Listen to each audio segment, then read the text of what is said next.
शादीशुदा लोगों को एक बड़ी सीख देने वाली कहानी, पति पत्नी की कहानी।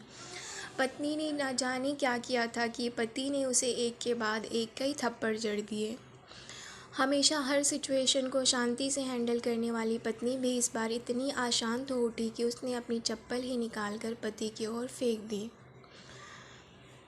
चप्पल पति के बालों को छूते हुए निकल गई। ये किस्सा यहीं पर ख़त्म हो सकता था, मगर पति ने इसे अपनी मर्दानगी का विषय बना लिया और बात बद से बदतर होती चली गई। रिश्तेदारों ने भी आग में घी का काम किया। किसी ने कहा जो औरत अपनी पति को चप्पल से मार सकती है वो ना ही तो वफादार हो सकती है, ना ही पतिव्रता। ऐसी औरत परिवार ही नहीं पूरे समाज पर कलंक की तरह है।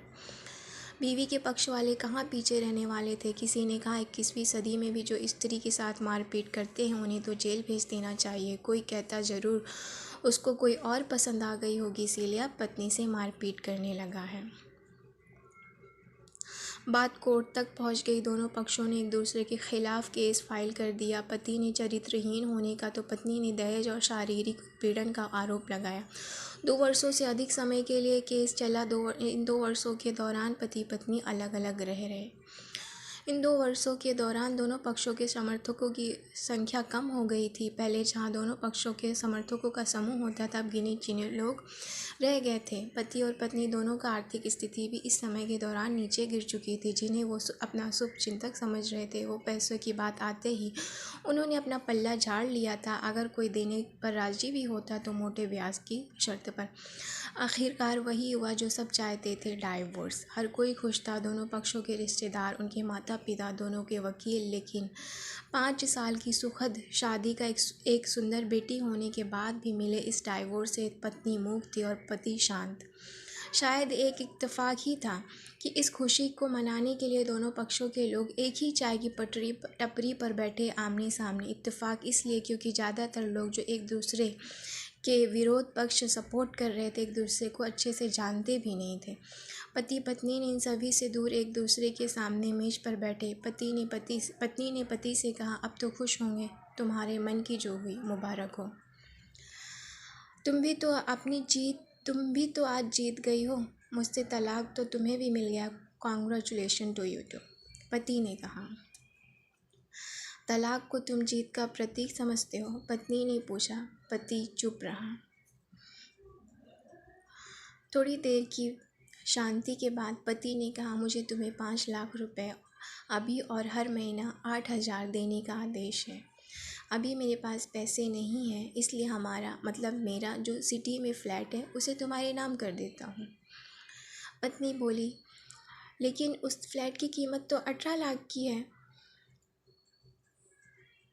हाँ, लेकिन हमारी बेटी तुम्हारे साथ है और आगे जाके उसके खर्चे भी बढ़ेंगे, तुम्हें थोड़ी आसानी होगी। पति ने कहा, नहीं, मुझे सिर्फ 5 लाख ही देना, और तुम हर महीने 8,000 तो देने ही वाले हो। मैं मैनेज कर लूँगी। अगर 5 लाख नहीं है तब भी कोई बात नहीं।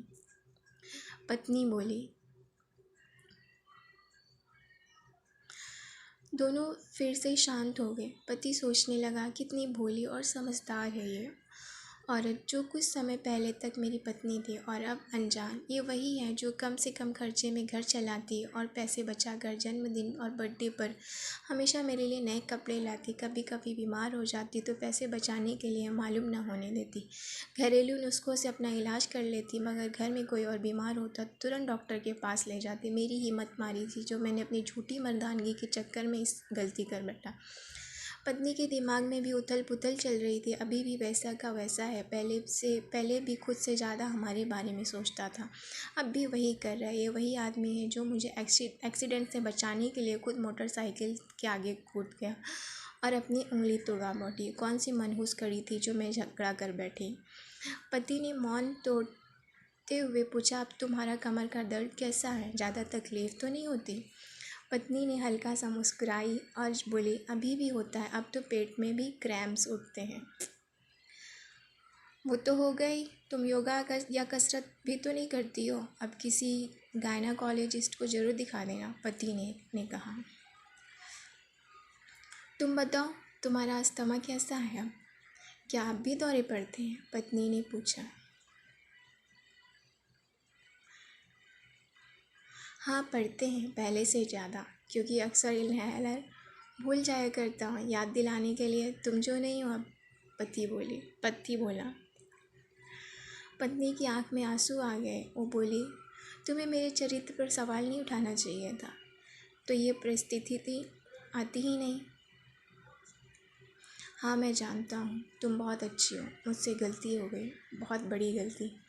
मैं लोगों के बहकावे में आ गया था, पति बोला। तुमने भी तो मुझ पर दहेज का इल्ज़ाम लगाया था, वो बोला। गलत था और इस बात का मुझे भी पछतावा हुआ, पत्नी ने कहा। पति कुछ कहना चाह रहा था लेकिन हिचकिचा रहा था। पत्नी ने पूछा, कुछ कहना चाहते हो? बोला, क्या सब पहले जैसा नहीं हो सकता? क्या मतलब? पत्नी बोली। मतलब कि हम फिर से पहले की तरह पति पत्नी बनकर, सच्चे दोस्त बनकर नहीं रह सकते, पति बोला। पर ये डाइवोर्स के पेपर दिखाते हुए पत्नी ने कहा। फाड़ देते हैं, पति ने अपने पास रखे डाइवोर्स के पेपर फाड़ते हुए कहा। पत्नी ने भी अपने पास रखे पेपर फाड़ दिए। सभी हैरान थे, वकील, रिश्तेदार और माँ बाप। पति पत्नी दोनों एक दूसरे के हाथ पकड़े अपने घर की तरफ चले गए। दोस्तों, ये कहानी उन हर पति पत्नी के लिए बड़ी सीख है जो छोटी छोटी बातों पर लड़ते हैं और इन झगड़ों को बड़ा बना के अलग होने का डिसीजन लेते हैं। प्यार और झगड़ा तो एक ही सिक्के के दो पहलू की तरह है, इन दोनों को स्वीकार करना होगा।